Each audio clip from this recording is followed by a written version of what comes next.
To add a 200 EMA in TradingView, start by opening the platform and navigating to the chart of your chosen financial instrument. Click on the Indicators button located at the top of the screen. This will open a new window with a vast array of technical indicators to choose from. In the search bar, type exponential moving average, often abbreviated as EMA, and select it from the list. This will open the settings window for the EMA indicator. Here you can customize the indicator to suit your needs. To set up a 200 EMA, you need to adjust the length parameter.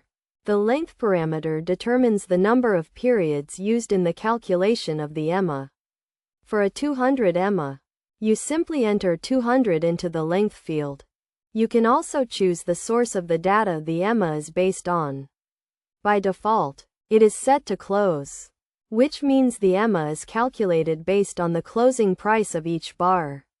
However, you can also choose to base it on the open, high, or low prices. Once you have set up your 200 EMA, click the Apply button to add it to your chart. The 200 EMA will now be visible on your chart, providing you with valuable information about the trend and potential areas of support and resistance.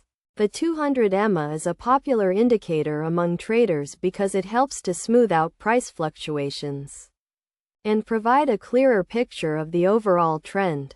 It can be used as a basis for making trading decisions, such as entering long positions when the price is above the 200 EMA and entering short positions when the price is below it.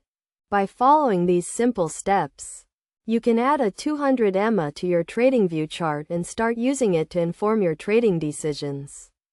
Remember to always combine the 200 EMA with other forms of analysis and risk management techniques to maximize its effectiveness.